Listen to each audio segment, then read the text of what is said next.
The fluorescent lights of the roadside gas station flickered against the darkening Lagos-Ibadan expressway sky. Chukwudi wiped the sweat from his forehead as he turned off the engine of his old Toyota Corolla. The car sputtered twice before dying completely, as if protesting one more journey in its exhausted state. "I'll just be a minute," he said to his wife Adiz, who sat in the passenger seat staring at her phone, her beautiful face illuminated by the screen's cold glow. She didn't respond, hadn't responded to much of anything during the entire drive from his village. In the back seat, 6-month-old Kamsi wailed, her tiny face red and scrunched with hunger and discomfort. Chukwudi's heart clenched. His baby girl needed food, needed a fresh diaper, needed comfort. He was her father, and he would provide. "Baby formula and diapers," he muttered, more to himself than to Adiz. "I'll be quick." He stepped out into the humid evening air, the smell of petrol and roadside siyaf filling his nostrils. 3 years ago, life had been different. 3 years ago, he'd been a promising engineering student at the University of Lagos, top of his class, with a future so bright it hurt to look at directly. Adiz had married him then, when prospects gleamed like gold. Then his father died. Suddenly, completely, and with him died Chukwudi's dreams of graduation. He dropped out in his final year to drive a taxi, to send money home to his mother, to feed his younger siblings, to keep his own small family afloat. Adiz had never forgiven him for becoming ordinary.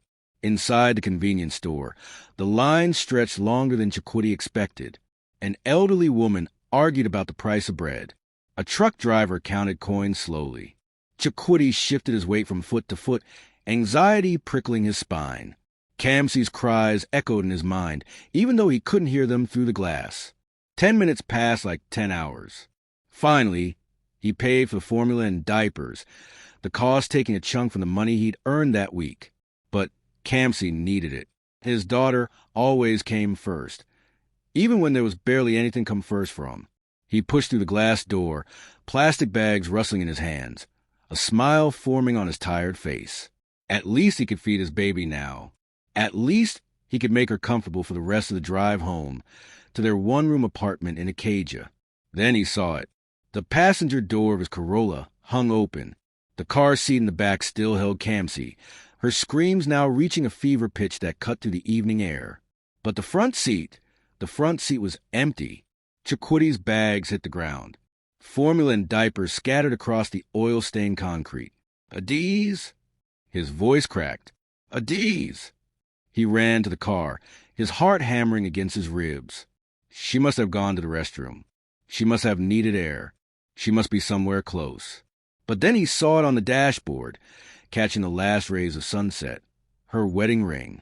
The simple gold band they bought from a street vendor in Yaba because they couldn't afford anything better. Next to it, a crumpled receipt with her handwriting. "I can't do this anymore. You and the baby deserve better than what I can give. Don't look for me." The world tilted. Sound became muffled, distant, as if he'd been plunged underwater. Chukwudi gripped the car door to steady himself, his eyes scanning the parking lot frantically. That's when he saw it, a black Mercedes G-Wagon at the edge of the lot. Tinted windows up, pulling away slowly, deliberately.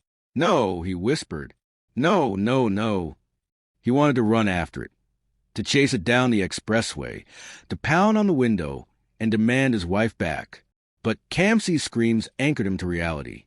His daughter, his baby, alone in a car seat, terrified and hungry and abandoned. "Young man? Young man, are you all right?" An elderly woman in a faded wrapper approached, concern etched deep in her weathered face. She wore the uniform of a gas station attendant, her name tag reading Ngozi, but her eyes held the universal language of motherhood, worry and wisdom in equal measure.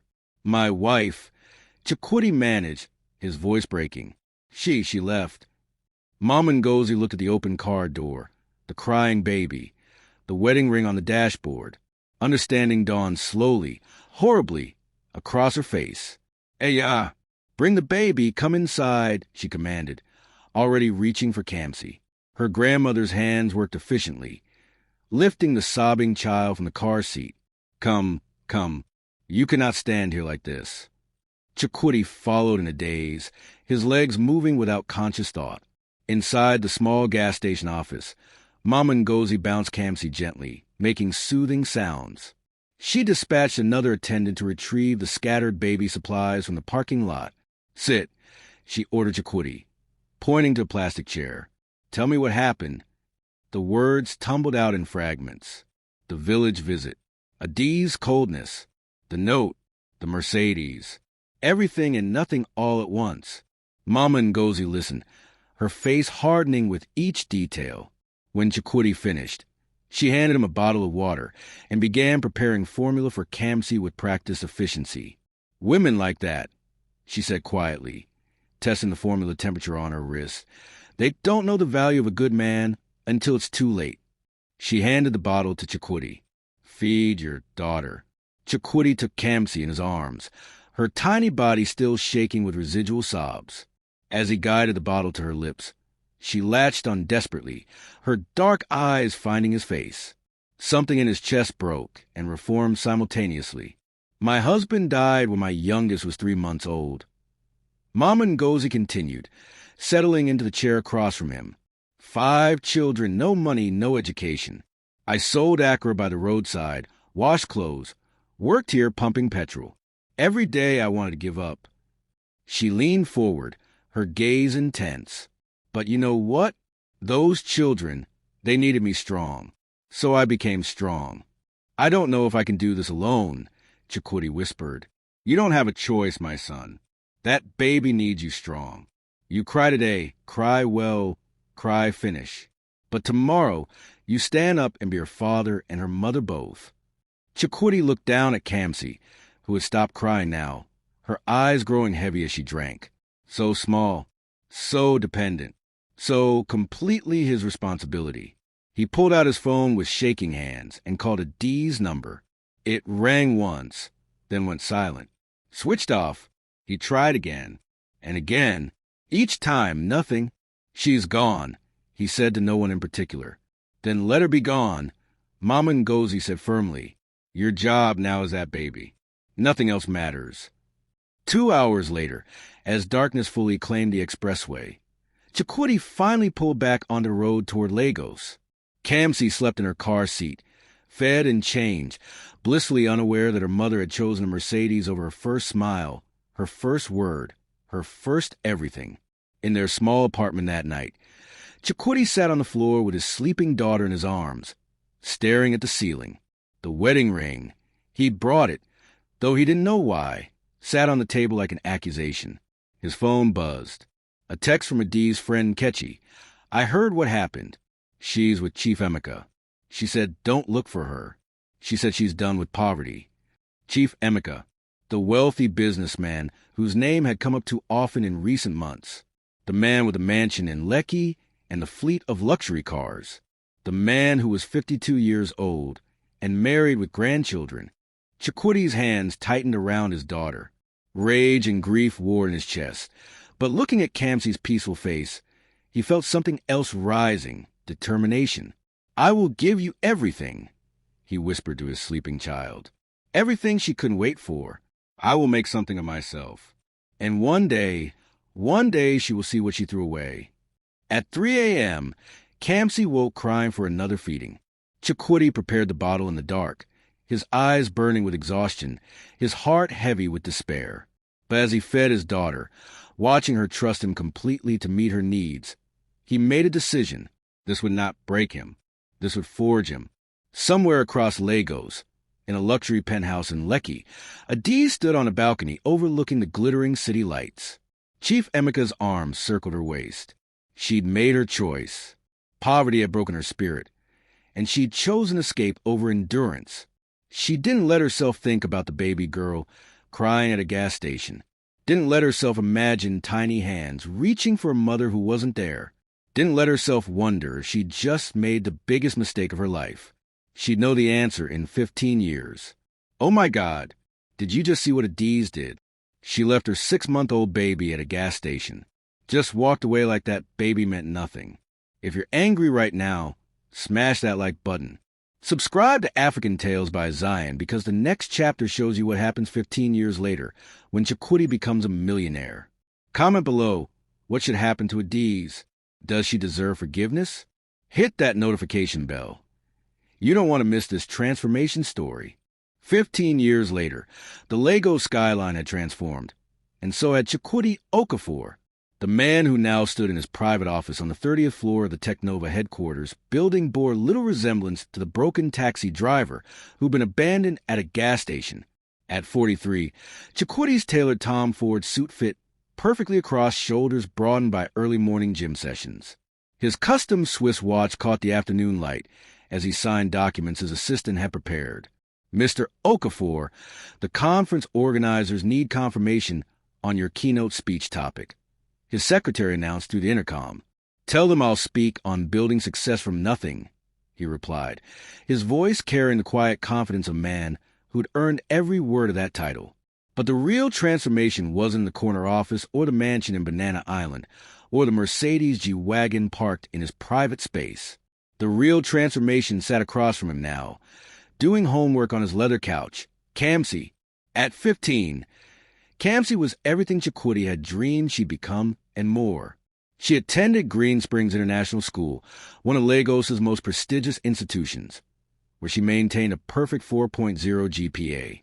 Her laptop screen displayed advanced calculus problems she solved with the same ease other teenagers showed scrolling social media. Dad, the MIT early admission application is ready, she said, not looking up from her work. Just needs your signature on the financial aid forms. MIT, Chukwudi repeated, pride swelling in his chest. My daughter going to MIT. Or Stanford. Or Cambridge. I haven't decided yet. She looked up, grinning, the smile that had sustained him through countless sleepless nights, through the years of struggle, through everything. But definitely studying computer science and AI. Following in your footsteps. Those footsteps had been hard-won. Chukwudi let his mind wander back through the 15 years that separated that gas station from this moment. The first 2 years had been brutal. He'd worked as a taxi driver during the day, but at night, after putting baby Kamsi to sleep, he'd taught himself coding through free online courses. His old university friend Tun had remained in contact, checking in periodically. When Tun started a tech startup focus on logistics and delivery, he'd offered Chukwudi a chance. I need a developer, Tun had said 3 years after the abandonment. I can't pay much, but you can work remotely, part-time for now. Chukwudi had seized that opportunity, like a drowning man grabbing a life raft. He'd worked taxi shifts, coded at night, and relied on Mama Ngozi's daughter, also named Ngozi, to babysit Kamsi. The network of support he'd built wasn't traditional family, but it was family nonetheless. His coding skills had proven exceptional, what he lacked in formal education. He compensated with raw determination and natural talent.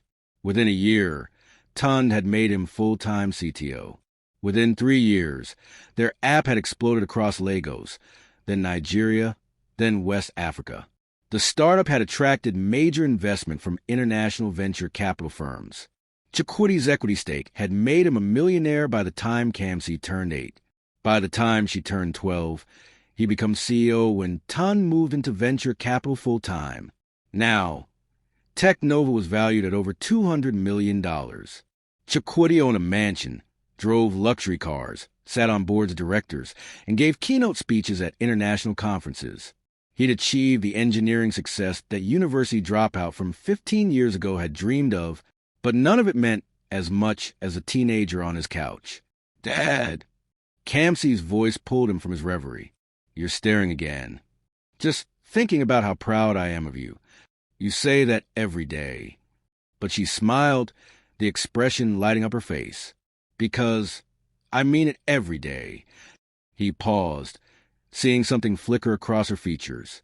What is it? Kamsi closed her laptop. Some girls at school were talking today. About their parents. About their mothers specifically. She met his eyes. And I realized I haven't asked in a while. About mine. Chukwudi's chest tightened. This question came less frequently now than when Kamsi was younger, but it never got easier to hear. What do you want to know? Do you think she ever thinks about me? About us? The question hung in the air between them, weighted with 15 years of absence. I don't know, sweetheart. Chakotay answered honestly. "But I know I think about you every second of every day. I know that you've never lacked for love or support. I know that you're brilliant and kind, and exactly who you're meant to be." "I know that too," Kamsi said quietly. "And I know I'm lucky to have you. Most of my friends complain about their parents. Both of them. I've never had to share you with anyone." She grinned, trying to lighten the mood. "Except maybe your startup. You've always been my priority. Always." "I know." She hesitated. "But sometimes I wonder what she was like. If I look like her. If I have her laugh or her temper or her." "You have her eyes," Chakotay said softly, "and her cheekbones. But everything else, your kindness, your intelligence, your strength, that's all you." Kamsi nodded, processing this. "Do you ever think about her?" "Less and less as the years pass. She made her choice. I made mine. And my choice led me to you, to this life, to everything that matters." His phone buzzed. Tun's name flashed on the screen. Chakotay answered on speaker. "Chitty, my guy, you ready for the tech conference next month?" "As ready as I'll ever be. This is the biggest event of the year. Government ministers, international investors, every major tech CEO in Africa. Your keynote is going to be legendary. Building success from nothing. People need to hear your story." "It's not just my story," Chakotay said, smiling at Kamsi. "It's our story." "Even better," Tun replied. "Bring Kamsi. Let people see what real success looks like. A man who built an empire while raising a daughter alone. That's the narrative Nigeria needs." After the call ended, Kamsi looked thoughtful. "Do you ever wonder where she is? What she's doing?" Chakotay considered lying, but he'd never lied to his daughter. "Sometimes. But mostly, I just hope she found whatever she was looking for." Across Lagos, in a modest two-room apartment in Surulere, Adee sat on a worn sofa watching the evening news. At 41, she looked older than her years. The last 15 had not been kind to the beautiful woman who'd chosen a Mercedes over motherhood. The TV switched to a business segment. And in tech news, CEO Chakotay Okafor Teknova will be the keynote speaker at next month's West African Tech Summit and Gala. Adee's breath caught. There, on her television screen, was a man she'd abandoned 15 years ago. But he wasn't the struggling taxi driver anymore.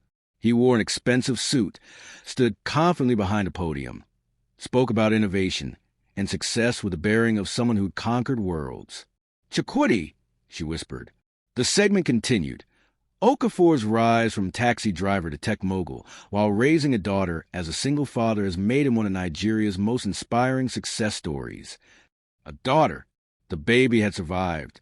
Of course she'd survived. Chakotay would have made sure of it. But daughter meant she'd had a girl. Adees had never known, had never asked, had deliberately avoided knowing. "Kamsi," Adees said to her empty apartment, remembering the name she'd given the baby in the hospital, the name she'd never spoken aloud since that gas station. "Her name is Kamsi." Her hand shook as she pulled out her phone and searched Chakotay Okafor daughter. Images filled the screen. A beautiful teenage girl at award ceremonies, science fairs, debate competitions. Dark eyes that Adees recognized from her own mirror 15 years ago. A confidence and intelligence that radiated from every photo. Tears streamed down Adees' face. Her daughter, the baby she left crying in a car seat, was now a brilliant teenager. And Adees had missed every moment of it. The path from that gas station to this moment had been dark for Adees. Chief Emeka had kept her for 7 years, dressing her in designer clothes and housing her in luxury. But when she turned 33, he'd replace her with a younger model. 22 years old, fresh, uncomplicated by guilt or regret. The descent had been swift. Adees had spiraled into alcohol and depression, burning to the little money Chief Emeka had given her as a parting gift. Bad relationships followed, each one worse than the last. Her parents had died without ever reconciling with her after learning what she'd done.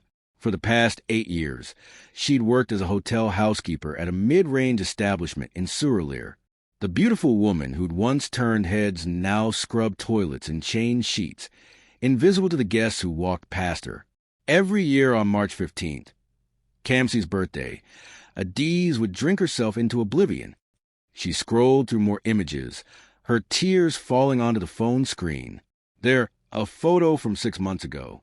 Kamsi and Chakwoody at a tech award ceremony, his arm around her shoulders, her head tilted toward him, laughing at something he'd said, the bond between them visible even through a photograph. They'd built a life without her, a successful, beautiful life. And Adiz had spent 15 years in regret and shame while they'd flourished. The tech conference, the news report had said, was next month at Eco Convention Center. The article mentioned it was open to the public for a ticket price. Adiz checked her bank account. She had just enough if she skipped meals for the next few weeks. "I just want to see them," she said to her empty apartment. Just once, from far away, to know they're real, to know they're okay. She didn't let herself think beyond that, didn't let herself imagine approaching them, speaking to them, explaining herself. She just wanted to see that they'd survived, that they'd triumphed, that her terrible choice hadn't destroyed them. Maybe then, the guilt that lived in her chest for 15 years would ease. Just a little. She bought the ticket. Economy section, far from the stage, where she could hide in the crowd and watch the life she'd abandoned from a safe, anonymous distance. 1 month until the conference. 1 month until the past and present collided. 1 month until Adiz would see the daughter she'd left behind. Kamsi had no idea her mother was alive. Had no idea she'd soon be in the same room with the woman who'd given birth to her. And Chakwoody, preparing his keynote speech about building success from nothing, had no idea that the nothing he'd started from would show up to hear him speak about it. Wait, so Chakwoody went from taxi driver to tech mogul in 15 years. And now Adiz wants to see them at the conference. This is insane. If you're on the edge of your seat right now, like this video and subscribe to African Tales by Zion. Comment.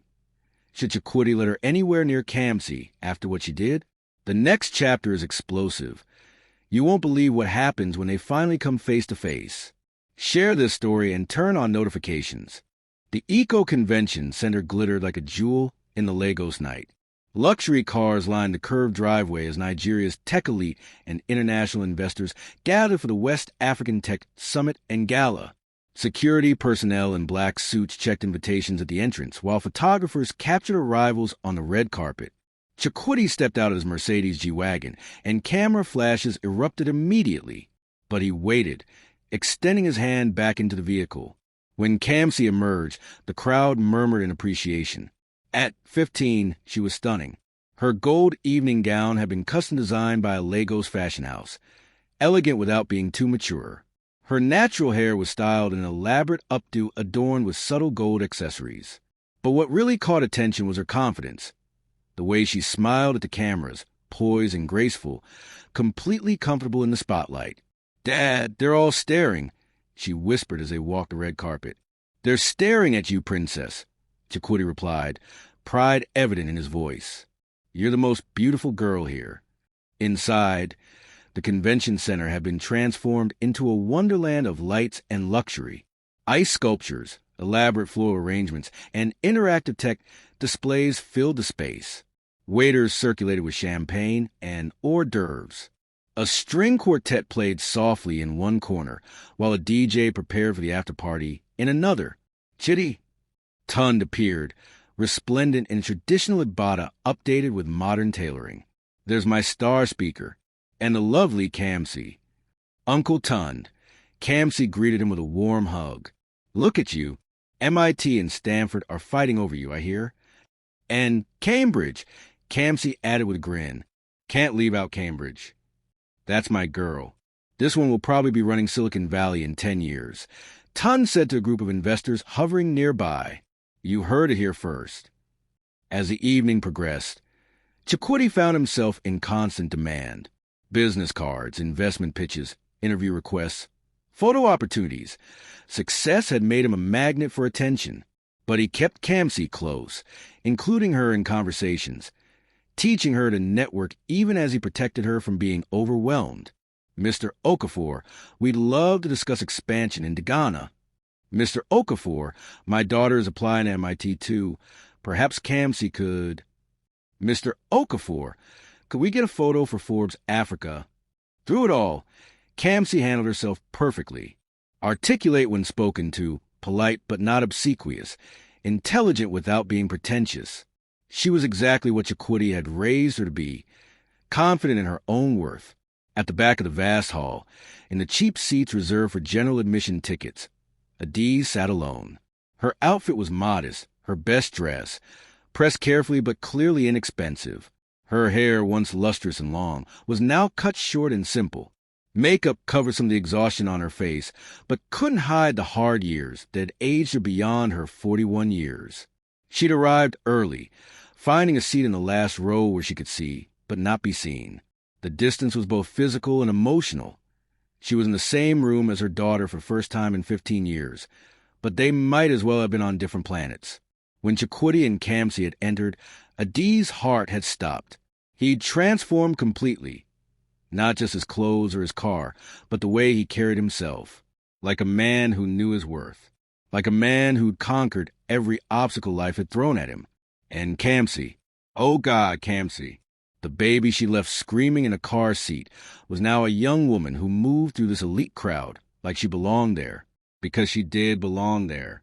She'd been raised in this world, educated in the best schools, given every opportunity, everything Adiz had wanted for herself. Chakwudi had given their daughter. Adiz watched through tears as Kamsi laughed at something her father said, as she shook hands with important people, as she carried herself with a grace and confidence that spoke of a childhood filled with love and security. The childhood Adiz hadn't provided. As the gala transitioned to the keynote speeches, the lights dimmed. A spotlight illuminated the stage. The MC's voice boomed through the sound system. Ladies and gentlemen, it's my honor to introduce our closing keynote speaker. From taxi driver to tech mogul, from single father to CEO, his story embodies the spirit of Nigerian innovation and resilience. Please welcome Chakwudi Okafor. The applause was thunderous. Chakwudi took the stage, Kamsi beaming up at him from the front row. Thank you, he began, his voice steady and clear. 15 years ago, I was a struggling taxi driver with a 6-month-old baby. The crowd quieted, leaning in.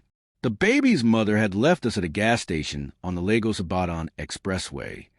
Gasps rippled through the audience. At the back, Adiz's hands gripped her chair armrests. I had no money, no degree, no prospects. Just a crying baby and a promise to myself that I would give her everything. Everything her mother didn't believe was possible. He paused, letting the weight of his words settle. That baby is 15 now. Her name is Kamsi, and she's sitting right there in the front row. Kamsi waved, and the crowd erupted in applause. She's been accepted to MIT, Stanford, and Cambridge for early admission. She's top of her class. She's kind, brilliant, and strong. She's everything I worked for, everything I fought for, everything I lived for. At the back, Adiz sobbed silently. People ask me how I did it alone. The truth is, I wasn't alone. I had my daughter. Every sleepless night, every line of code I wrote, every client meeting, every setback in triumph, she was my reason. Her smile was worth more than any investor's money. Her laughter was better than any stock option. Standing ovation, not a dry eye in the house. Success isn't about the car you drive or the house you own. Success is about the people you love and the promises you keep. I promised that baby girl at a gas station that I would give her the world, and I've spent 15 years keeping that promise. He gestured to Kamsi. Come up here, princess.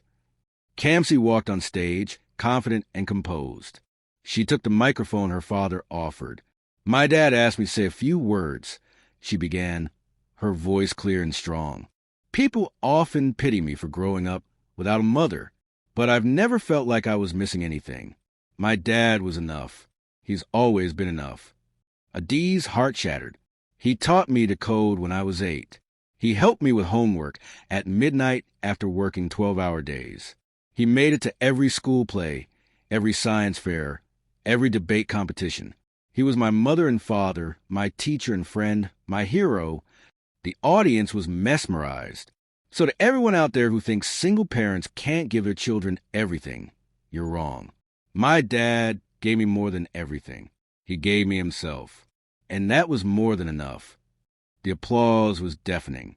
Father and daughter embraced on stage, the image of triumph over adversity. When the speeches ended and the reception began, Kamsi excused herself to get a drink from one of the multiple bars set up around the venue. She navigated through the crowd, accepting congratulations from strangers, smiling graciously. At the bar, she waited for the bartender's attention. Someone jostled her from behind. The crowd was thick with people.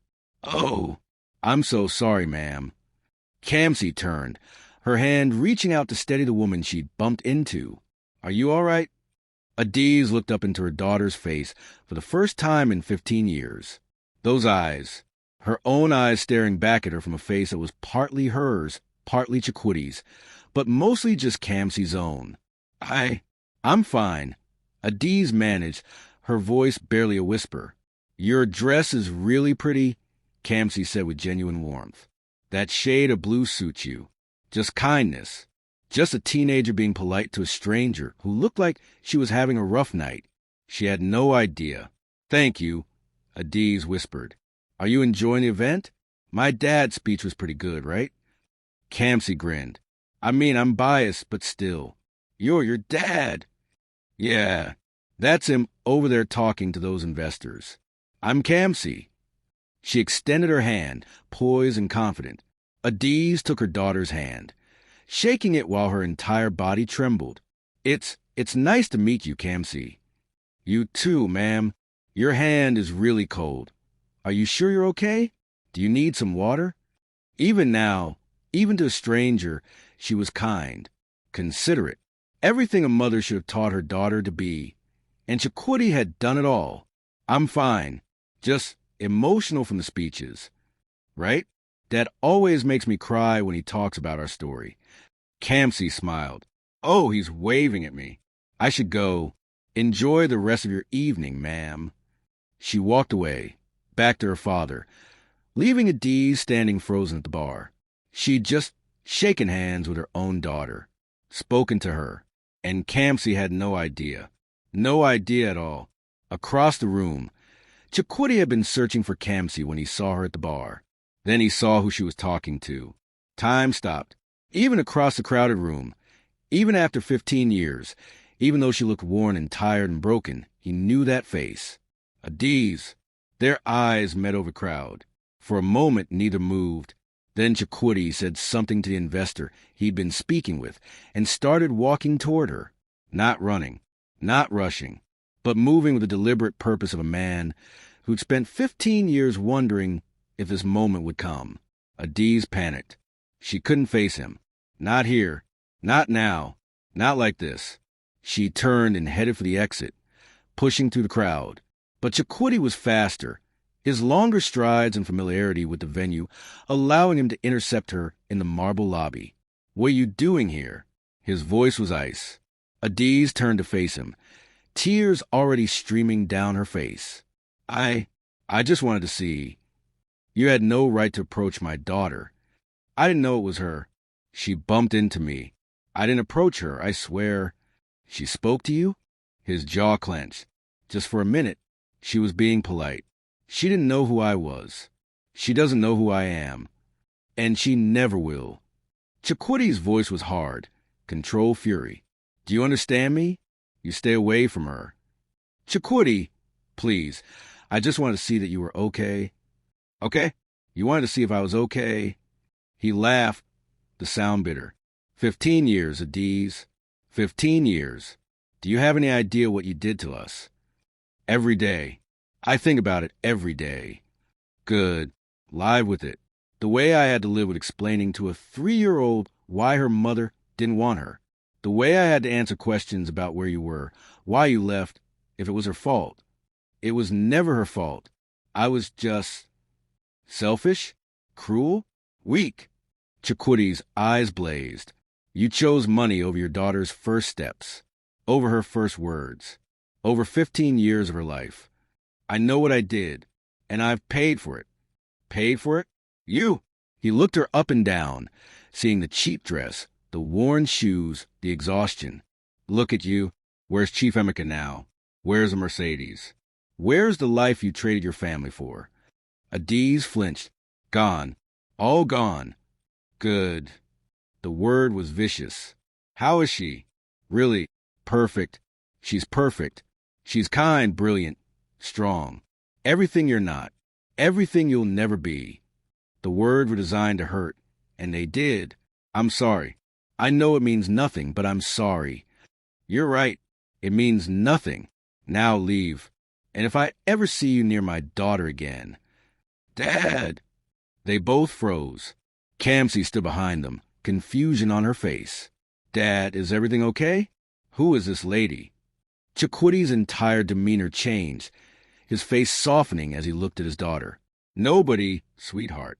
Just someone who got lost. I was helping her find the exit. Kamsi looked at Adiz. Really looked. Something flickered in her eyes. Intuition, perhaps. Impossible that it could be recognition. Are you sure you're okay, ma'am? You look really upset. Adiz could barely breathe. I'm fine. Your father is. He's a good man. You're very lucky. I know, Kamsi smiled. I tell him that all the time. He's the best dad anyone could ask for. The words were innocent, but they landed like blows. Chikwudi put his arm around Kamsi's shoulders. Come on, princess. The Minister of Technology wants to meet you. As they walked away, Kamsi glanced back once at Adiz. Just once. Then she turned back to her father, leaning into his side, where she belonged. Adiz collapsed onto a marble bench in the lobby, sobs racking her body. You... Adiz looked up. A dignified woman in her 50s stood before her, elegant in traditional attire, her face a mixture of recognition and disdain. You're the one who left them. Do I know you? I'm Ngozi. My mother was Mama Ngozi, the gas station attendant who helped Chikwudi that night 15 years ago. I helped raise Kamsi while he worked 3 jobs to build that empire in there. She gestured toward the gala. You know what that little girl's first word was? Dada. Because that's who was always there. Please, Adiz whispered. I know I don't deserve anything, but is she happy? Is she really okay? Ngozi's expression softened slightly. She's more than okay. She's thriving. She doesn't need you. She never has. I know, but I needed to see her. Just once. Some people don't get second chances. Adiz. Some mistakes are too big to fix. I know that too. Inside the gala, Kamsi and Chikwudi stood together, surrounded by well-wishers. But Kamsi seemed distracted. Dad, that woman in the lobby, you seemed really angry. Old ghosts, princess. Just old ghosts. She looked so sad, like devastatingly sad. Kamsi paused. Did she have something to do with my mother? Chikwudi froze. Why would you ask that? I don't know. Just a feeling. The way you looked at her. The way she looked at me. Like she was seeing a ghost too. Kamsi. It's okay, Dad. You don't have to tell me if you're not ready. She squeezed his hand. I trust you. I always have. But the seed had been planted. His daughter was 15, not 5, and she was starting to piece together the puzzle of her own story. No way. Kamsi just shook hands with her own mother and had no idea. And Chikwudi saw everything. If your heart is racing right now, smash that like button. Subscribe to African Tales by Zion because the next chapter shows the confrontation you've been waiting for. Comment below. Was Adiz wrong to show up at that conference? What would you do if you were Chikwudi? Hit that notification bell. The drama is about to get real. 3 days after the gala, Chikwudi sat in his home office reviewing quarterly reports when his assistant called. Mr. Okafor, there's a legal document that just arrived by courier. The sender marked it urgent. 20 minutes later, the envelope sat on his desk like a ticking bomb. He didn't need to open it to know what it contained. The return address was a family law firm in Victoria Island. Inside, the petition was straightforward. Adiz Okonkwo was seeking visitation rights with her minor daughter, Kamsi Okafor. Chikwudi's hands trembled with rage as he read. 15 years. She'd waited 15 years, and now she wanted rights? He immediately called his lawyer, Maxwell Adelik, one of Lagos's most prominent attorneys. Chakotay calmed down. Maxwell said after hearing the situation, she has no case. Clear abandonment for 15 years. Any judge will throw this out. Then why file it all? Guilt? Desperation? Maybe she thinks enough time has passed that the courts will be sympathetic. Maxwell paused. But there's something you need to know. Kamsi is 15. At this age, family court will consider her wishes. They may interview her. Meaning she's going to find out about her mother, about the abandonment, about everything. And you can't control how she learns it. Chakotay closed his eyes. His worst fear realized. Kamsi learning the truth not from him, but in a courtroom. I need to tell her first, he said quietly. On my terms. That evening, after dinner, Chakotay found Kamsi on the balcony of their Banana Island mansion. She was looking out at the Lagos Lagoon, the city lights reflecting off the water. Kamsi, there's something I need to tell you. About your mother. She turned to him, her expression unreadable. I knew it. That woman at the conference. That was her, wasn't it? Chakotay felt like he'd been punched. How did you? Dad, I'm 15, not 5. The way you looked at her. The way she cried when she saw me. The way she touched her chest like her heart was breaking. When I said you were the best dad anyone could ask for. Kamsi's eyes filled with tears. I figured out that night. And you didn't say anything? I was waiting for you to tell me. I guess I've always been waiting for you to tell me about her. Chakotay sat beside his daughter and told her everything. The gas station. The note on the dashboard. Chief Emeka's Mercedes. The 15 years of absence. Everything except the parts that would hurt more than they'd heal. Kamsi listened in silence, tears streaming down her face. She just left me? Like, put me in a car seat and walked away? Yes. For money? For the life she thought money could give her. And you raised me alone? For 15 years. You were never a burden, Kamsi. You were my purpose. My reason for everything. Kamsi was quiet for a long time, processing. Then, does she want to see me now? She filed legal papers. For visitation rights. And what do you think I should do? I think you should do whatever you need to do for yourself. If you want to meet her, I'll support you. If you never want to see her, I'll support that too. This is your choice. Kamsi wiped her tears. I want to meet her. Chakotay's heart stopped. What? I need to look her in the eye and ask her why. Why wasn't I enough? Why was money more important than watching me grow up? Why did she give up on us before even trying? Kamsi's voice was steady despite the tears. And then I need to move on with my life, knowing I did everything I could understand. Kamsi, you don't have to do this. We can fight this in court. No, Dad, I need to do this. For me. The meeting was arranged for 2 weeks later at a therapist's office in Ikoyi, neutral ground with professional mediator. Chakotay insisted on being present, though he agreed to stay in the background unless needed. Adiz prepared obsessively for the meeting. She rehearsed what to say, how to explain the inexplicable. She bought a new dress, modest, appropriate, spending money she didn't have. She went to the salon for the first time in months, tried to make herself presentable for the daughter she'd abandoned. The day arrived gray and overcast, rain threatening. In the therapist's office, Kamsi sat on a comfortable chair, her posture perfect, her face composed. Chakotay sat in the corner, a silent guardian. The therapist, Dr. Amina Badmus, explained the ground rules. Then Adiz entered. She looked better than at the gala, but still worn. She'd lost weight, her clothes hanging slightly loose. But her eyes held 15 years of regret and desperate hope. Kamsi watched her mother enter with the clinical assessment of someone studying a specimen. No emotion crossed her young face. Hello, Kamsi said formally when Adiz was seated. I'm Kamsi, though I suppose you know that already. Adiz's hands twisted in her lap. You're so beautiful.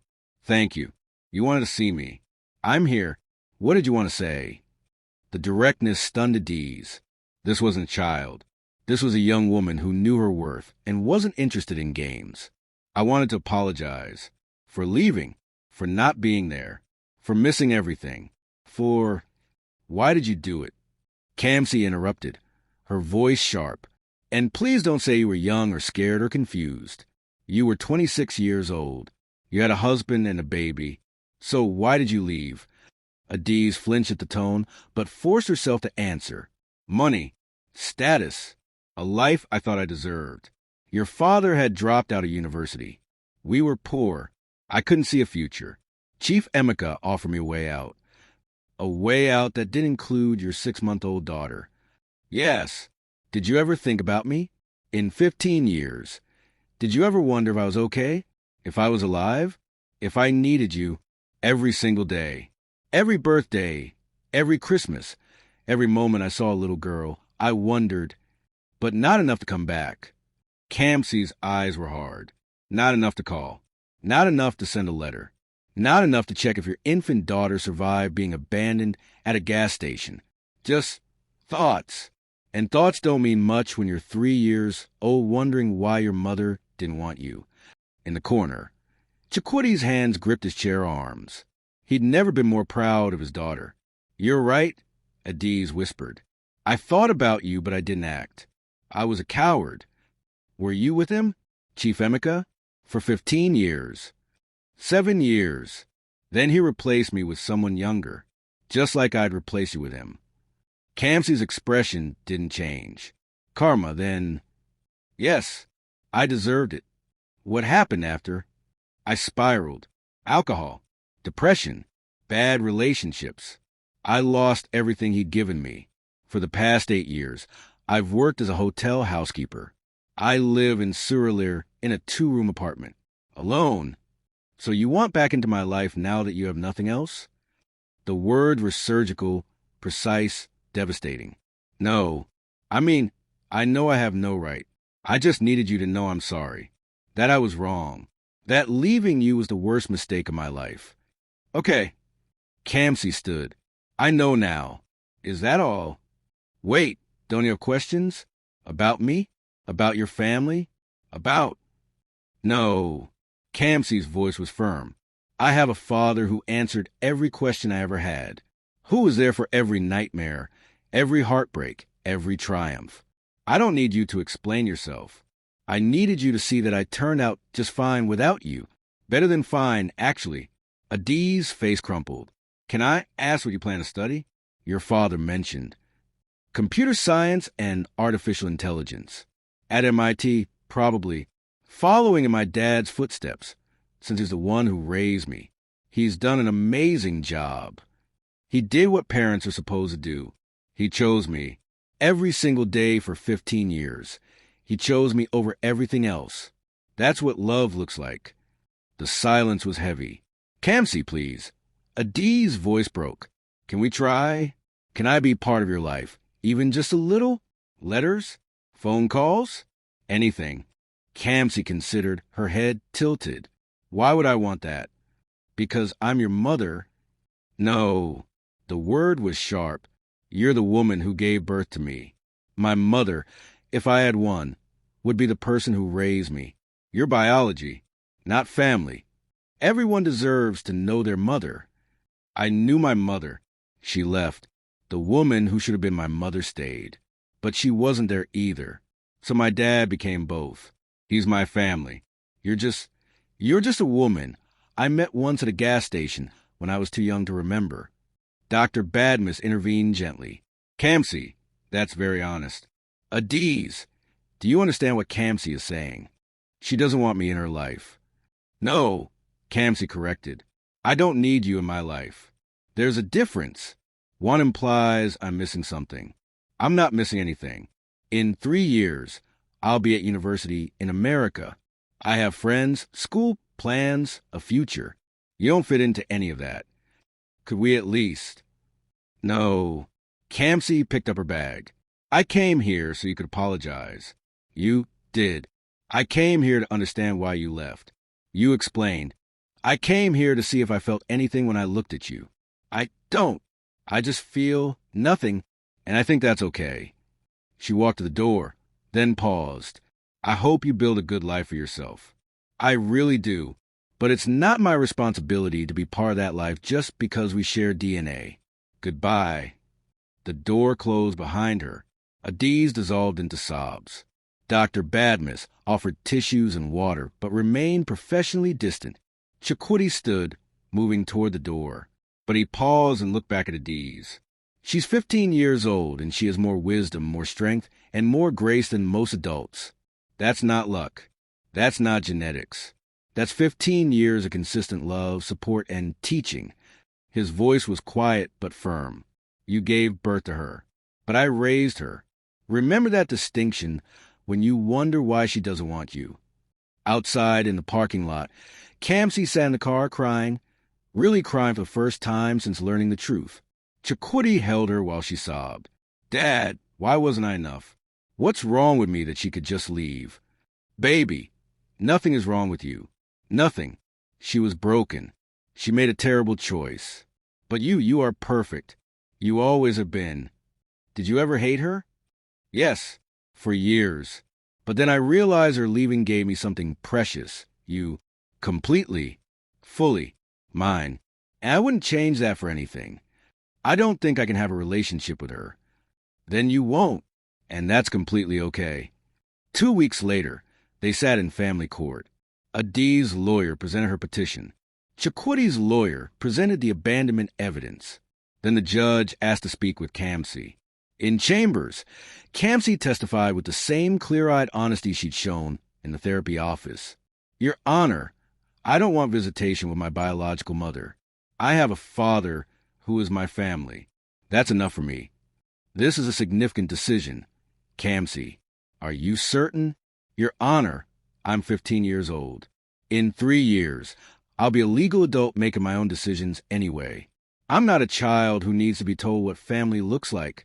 I know what family looks like. It looks like my dad, who worked 3 jobs to raise me, who taught me to code, who made every school play and science fair. Family isn't DNA. Family is who shows up. She didn't show up. The judge studied her. You're very mature for your age. I had a good teacher. Case dismissed. Petition denied. No visitation rights granted. In the courtroom, Adiz sat motionless as the judge's gavel fell. It was over. Truly over. 15 years of wondering, hoping, regretting, and now the final door had closed. Chakotay and Kamsi walked out of the courthouse into bright Lego sunshine. Kamsi took a deep breath. I feel lighter, she said. Is that wrong? No, baby. That's called closure. Dad, thank you for letting me make this decision myself. You're 15, almost an adult. You deserve to make your own choices about your own life. That night, Adiz packed her few belongings. There was nothing left for her in Lagos. Too many memories, too much pain, too many reminders of what she'd lost. She'd heard about a job opportunity in Abuja. Fresh start, new city. Maybe there she could finally forgive herself. She took one last look at the photos she'd saved on her phone. Kamsi at various ages, downloaded from social media. The daughter she'd never really known. I'm sorry, she whispered to the screen. I hope one day you understand. I hope one day you find it in your heart to forgive me. But if you don't, I understand that too. She deleted the photos.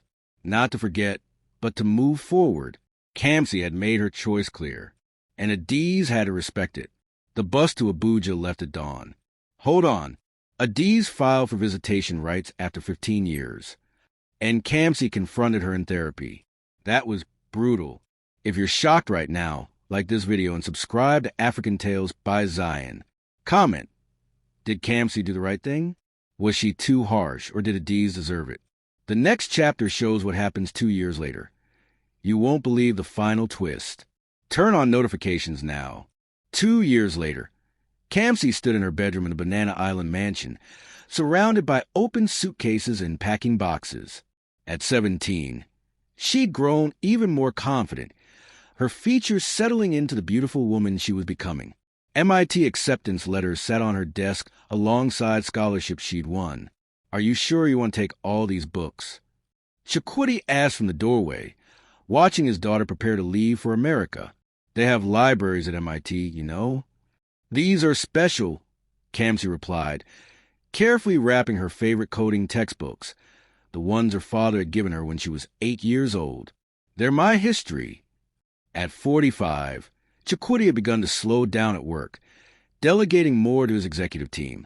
He'd spent 17 years building an empire, but now his daughter was leaving for university, and he realized he'd spent so much time building a future that he'd miss fully savoring the present.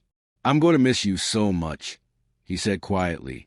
Kamsi crossed the room and hugged him. "I'm going to miss you too, Dad, but it's only 4 years, and I'll be home for holidays.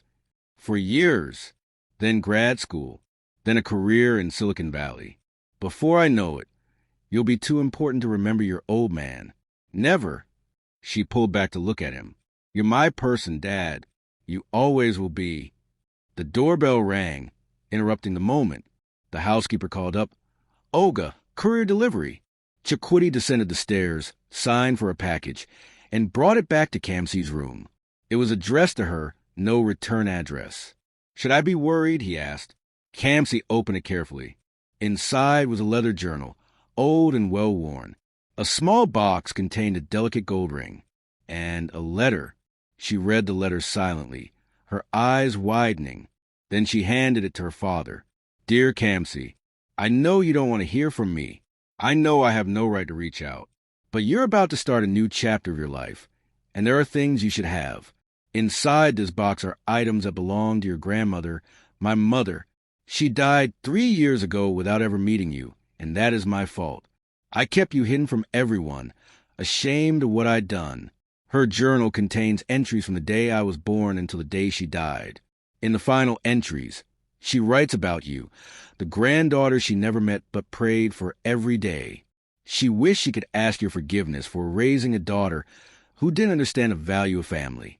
The ring has been passed down through 4 generations of women in our family. She wanted you to have it. When Kamsi gets married, she told me before she died, she should have this, because she carries our blood, even if she doesn't carry our failures. I'm not asking for a relationship. I'm not asking for forgiveness. But you come from somewhere. You have roots beyond your father, beyond the life you know. And you deserve to know where you came from, even if you decide you want nothing to do with it. Your grandmother was everything I wasn't. Strong, faithful, selfless. I think you would have loved her. Be brilliant at MIT. Change the world. Know that somewhere in Nigeria, a woman who gave you nothing is still impossibly proud of you. I won't contact you again. Adiz." Chakudi finished reading and looked at his daughter. "What do you want to do with this?" Kamsi opened the journal with trembling hands. The entries were written in neat, careful handwriting that became shakier toward the end. She flipped to the final pages, dated 3 years earlier. "I met a woman at church today who has a granddaughter at MIT. She showed me photos on her phone. I lied and said my granddaughter lives in America too. I didn't tell her I've never met my only grandchild. I didn't tell her my daughter abandoned her baby for money. I didn't tell her I pray every night for a little girl named Kamsi who doesn't know I exist. God, if you're listening, please let her know she was loved, even by people she never met, even by a grandmother who failed to raise her daughter right, but who would have moved heaven and earth to know her. I'm dying. The doctors say 6 months. I won't meet her in this life, but I pray I meet her in the next, and I can tell her, you were prayed for, you were wanted, you were loved." Tears streamed down Kamsi's face. "I had a grandmother who loved me, and I never knew, and now she's dead." Chakudi sat beside her on the bed. "She knew you were loved here. That's what mattered. Do you think," Kamsi's voice was small, "do you think Adiz loved me?" In her own broken way. Chakudi chose his words carefully. "I think she was broken. I think she made terrible choices. But I think she knows what she lost. And yes, in whatever way she's capable of loving, I think she loves you. Is it okay if I keep the ring?" "It's yours, sweetheart. It was always yours." Kamsi carefully placed the ring on a gold chain and fastened it around her neck. "I'm not doing it for her. I'm doing it for my grandmother, for the woman who prayed for me even though she never met me, That's a beautiful way to think of it. Several weeks later, Murtala Muhammad International Airport was packed with people, friends, teachers, extended family, and well-wishers who'd come to see Kamsi off to MIT. Chakwudi had arranged a small send-off party in one of the VIP lounges. As they waited for the boarding call, Kamsi excused herself to use the restroom. She walked through the crowded terminal, her MIT hoodie and backpack marking her as a traveler. That's when she saw her. Standing far back near a coffee shop, almost hidden behind a pillar, was Adiz. She wore simple clothes and had clearly lost more weight, but she was there, watching from a distance. Their eyes met across the terminal. For a long moment, neither moved. Then Kamsi's hand rose to touch the chain around her neck, the one holding her grandmother's ring. A small acknowledgement. I got it. I'm wearing it. Adiz's hand went to her heart, her eyes filling with tears. Kamsi mouthed, Thank you. Adiz mouthed back, Be great. Kamsi nodded once, then turned and walked back to her father and friends. She didn't look back.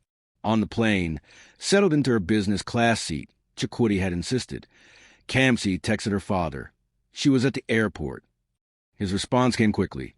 I know. I saw her. Are you okay? Yeah. I don't think I'll ever have a relationship with her. But I'm glad I know where I came from. And I'm glad you gave me the letter. That was your choice to make. I'm proud of you, Princess. Dad, thank you for being enough. For being more than enough. For being everything. You made it easy. You made everything worth it. Love you. Love you too.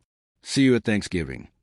As the plane took off, Kamsi looked out at Lagos disappearing beneath the clouds. The city where she'd been born, abandoned, and raised by the best father anyone could ask for. She was leaving, but she'd carry it all with her. In the terminal, Adiz watched the plane until it disappeared into the sky. Then she turned and walked away. She had a bus to catch back to Abuja, back to her small life, back to the choices she'd made.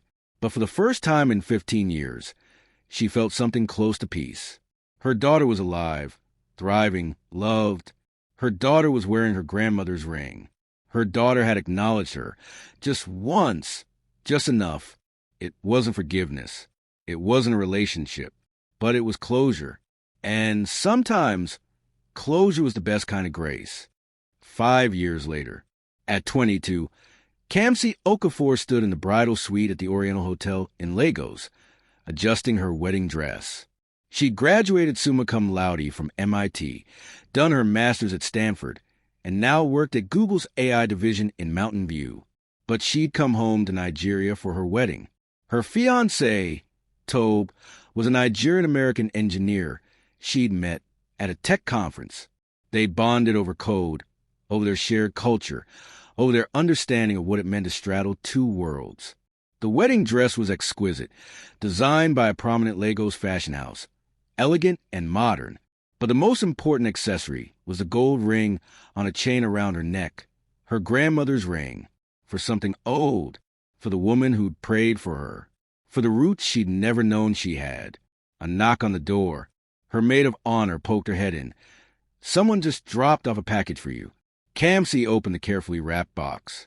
Inside was a handmade baby blanket, clearly created with great care and skill. The note was brief. For the babies you'll have someday. So they know they come from a long line of women who love fiercely, even when they failed terribly. Congratulations on your wedding. Kamsi stared at the blanket for a long moment, then carefully folded it and placed it in her bag. Her father knocked and entered, stunning in his custom tuxedo. At 50, Chakwudi had finally allowed himself to slow down at work. He'd been dating Dr. Oluchi, a university professor he'd met at a conference. For 2 years now. They were planning to marry next year. Ready, princess? I got something from her, Kamsi said, showing him the blanket. And I think it's beautiful. I think I'll use it for my children someday. I think I can accept that she exists, that she wishes me well, that she's out there somewhere trying to be better. Kamsi met her father's eyes. But I don't need her in my life. I have you. I've always had you. That's healthy.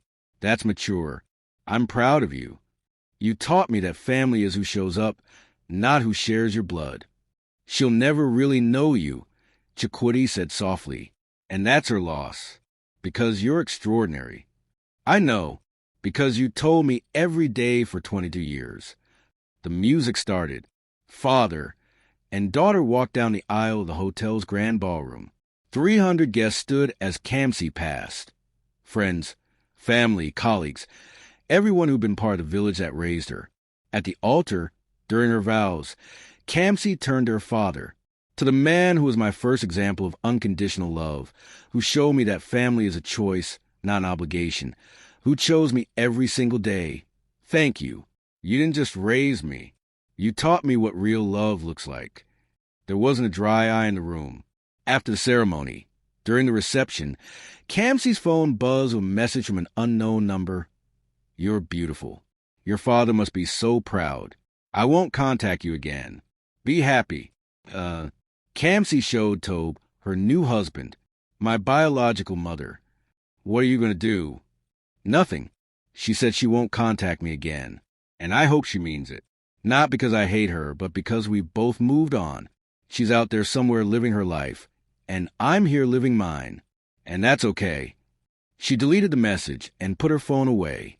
This was her wedding day, surrounded by people who'd chosen to be there, who'd earned their place in her life. Somewhere in Abuja, Adiz sat in her small apartment. Cleaner now, better furnished, reflecting 3 years of steady work and sobriety. She'd been attending AA meetings and therapy. She'd never be rich, never be glamorous, never reclaim the life she'd once thought she wanted. But she was sober. She was working. She was trying to be better. She'd seen the wedding photos someone posted online. Kamsi in her beautiful dress. Chakotay walking her down the aisle. The joy on their faces. She closed her laptop and went to her evening AA meeting. My name is Adiz, and I'm an alcoholic. 17 years ago, I made the worst decision of my life. I'm still living with the consequences. I'll always be living with them. But today, I saw my daughter get married. I wasn't there, but she's happy. And maybe that's enough. Maybe knowing she's okay is all I deserve. The group applauded her honesty.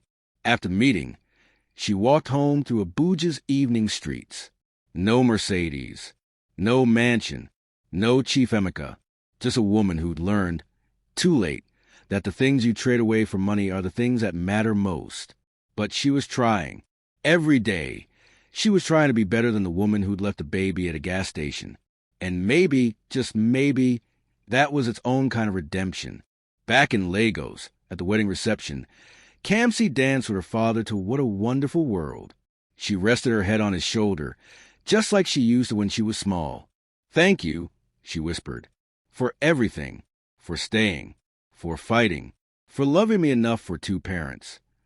You made it easy, princess. Loving you was the easiest thing I ever did. I'm going to be a good mother someday, like you were a good father. You'll be better than good. You'll be extraordinary, just like you are at everything else. Later that night, alone in her hotel suite with Tobe, Kamsi placed her grandmother's ring in a jewelry box alongside the baby blanket Dees had sent. For our daughters, she told her husband, so they know where they came from, so they know what real love looks like, so they understand that family isn't about DNA, it's about who shows up. She looked at her phone one last time, a text from her father. So proud of you, Mrs. Amadi. She smiled. Love you, Dad. Thank you for everything. And that was a real happy ending. Not reconciliation. Not a perfect family reunion. Not Hollywood forgiveness. Just a daughter who knew her worth. A father who never gave up. And a woman who finally accepted that love sometimes means letting go, means watching from a distance while the people you hurt flourish without you. Kamsi had her roots. She had her history. She had her grandmother's ring and a baby blanket from a mother she'd never really know. But most importantly, she had 17 years of proof that one parent's love could be enough.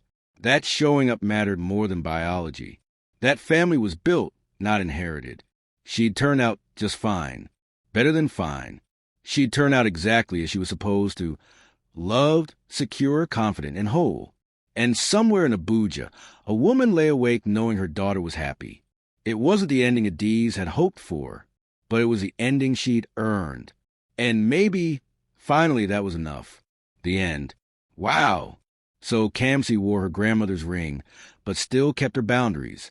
And she's getting married now. This ending is powerful. If this story touched your heart, smash that like button and subscribe to African Tales by Zion for more emotional stories like this. Comment below. Do you think Kamsi made the right choice? Could you forgive someone who abandoned you? Share this story with someone who needs to hear it. What story should we tell next? Let us know.